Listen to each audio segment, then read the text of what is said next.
ان آیات پر اگر ہم غور کریں تو ہمیں ایک ایسے انسان کا کریکٹر سامنے آتا ہے نظر کہ ایک طرف تو انسان بخل کرے، مالدار ہونے کے باوجود بخل سے کام لے رہا ہے، اور دوسری طرف بالکل بے خوف ہو کر اپنی زبان سے وہ ایسے الفاظ، ایسے جملے بول رہا ہے اللہ کی شان میں، اور ایک ضرورت مند محتاج انسان کو طعنہ دینے کے لحاظ سے کیا اللہ محتاج ہے؟ ایسا ہی ذکر سورہ یاسین میں بھی ہے کہ اللہ چاہتا تو خود ہی کھلا دیتا غریبوں کو۔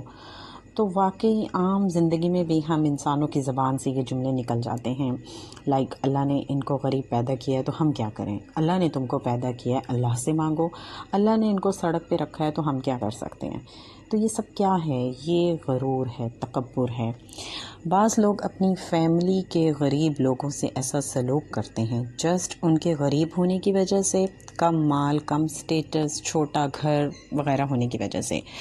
اب بیماری ہو، انتہائی ضرورت ہو، کوئی بچے کی تعلیم، شادی ہو، مگر بخل سے کام لیتے ہیں اپنے جیسوں پر، یعنی اپنے برابر والے لوگوں پر، اپنے سٹیٹس والے لوگوں پر خوب لٹانا، دکھاوا کرنا، مگر حقیقی مجبور ضرورت مند پر بالکل بھی خرچ نہ کرنا، یا ڈر ڈر کر خرچ کرنا، یا پھر ادھار کے نام پر، قرض کے نام پر ان کو دینا۔ تو ڈرنا چاہیے، بہت زیادہ ڈرنا چاہیے۔ مال کے لحاظ سے ایک بات ہمیشہ ہم بھول جاتے ہیں کہ جتنا بھی مال ہے نا اب ہمارے پاس، اتنا ہی حساب دینا ہوگا قیامت کے دن۔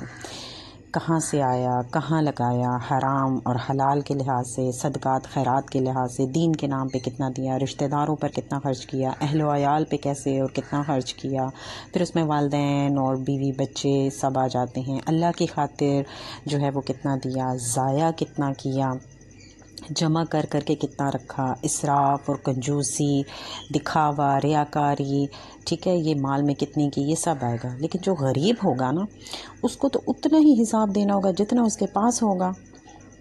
اسی لیے مال اگر ہے تو بخل سے بچنے کی دعا بھی مانگتے رہنا چاہیے۔ اور اس سلسلے میں خرچ کرنے سے جو ریلیٹڈ جو ثواب کی آیات ہیں، ان کو ہمیشہ ان کی اسٹڈی کرنی چاہیے، ان احادیث کو دیکھنا چاہیے جس میں خرچ کرنے کی فضیلت بیان کی گئی ہے۔ دل کی تنگی سے بچنے کی دعا بھی اللہ سے مانگنی چاہیے۔ بعض اوقات نیت، ارادہ پورا ہوتا ہے ہمارا، مگر پھر بھی دل تنگ کر رہا، دل جو ہے نا وہ تنگ ہو رہا ہوتا ہے، اینڈ ٹائم پر دیتے ہوئے دل جو ہے اس میں تنگی ہو رہی ہوتی ہے۔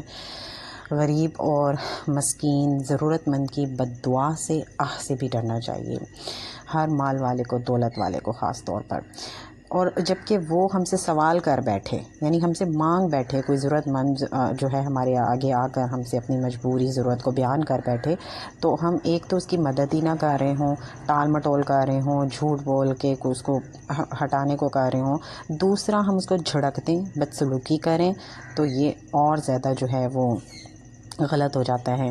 تو یہاں اس آیت میں ہمیں زبان کا گناہ بھی پتہ چل رہا ہے کہ جو ہم بہت آسانی سے کر جاتے ہیں اور ہمیں احساس نہیں ہوتا، مال نہ خرچ کرنے کے چکر میں کنجوسی کرتے ہوئے ہم اپنی زبان سے ایسے اس کا غلط استعمال کرتے ہیں۔